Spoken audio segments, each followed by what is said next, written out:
4. The sense of collective belonging.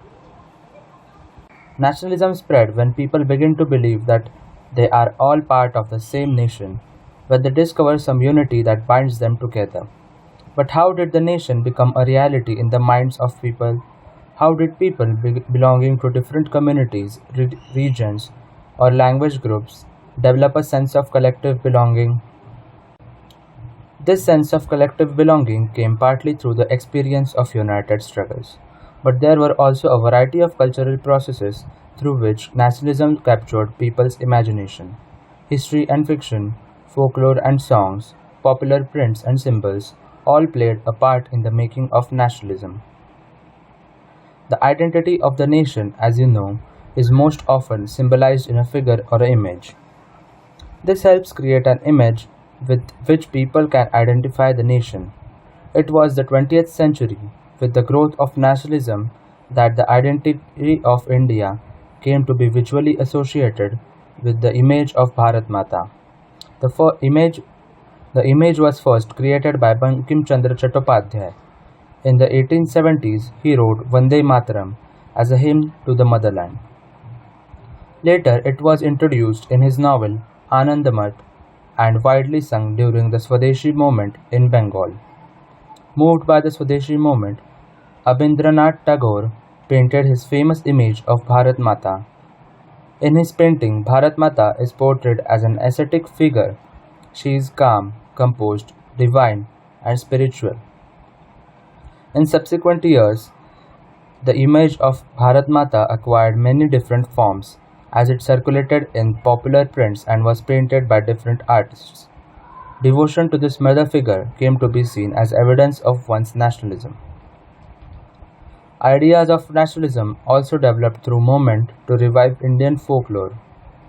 In late 19th century India, nationalists began recording folk tales sung by bards, and they toured villages to gather folk songs and legends. These tales, they believed, gave a true picture of traditional culture that had been corrupted and damaged by outside forces. It was essential to preserve this folk tradition in order to discover one's national identity and restore a sense of pride in one's past. In Bengal, Rabindranath Tagore himself began collecting ballads, nursery rhymes, and myths and led the movement for folk revival. In Madras, Natesa Sastri published a massive 4-volume collection of Tamil folk tales, the folklore of southern India.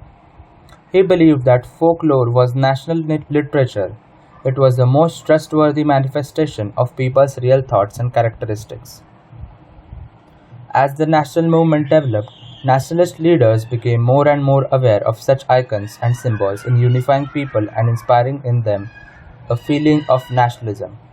During the Swadeshi movement in Bengal, a tricolor flag, red, green, and yellow, was designed.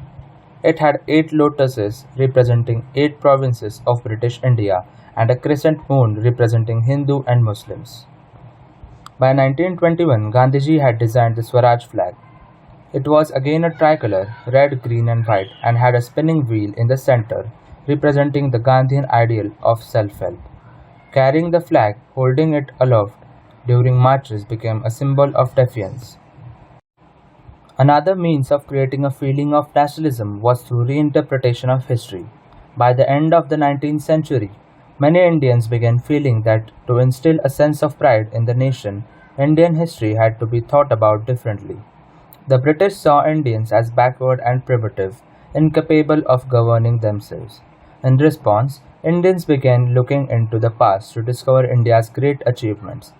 They wrote about the glorious developments in ancient times, when art and architecture, science and mathematics, religion and culture, law and philosophy, crafts and trade had flourished. This glorious time, in their view, was followed by a history of decline, when India was colonized. These nationalist histories urged the readers to take pride in India's great achievements in the past and struggle to change the miserable conditions of life under British rule. These efforts to unify people were not without problems. When the past being glorified was Hindu, when the images celebrated were drawn from Hindu iconography, then people of other communities felt left out. Conclusion.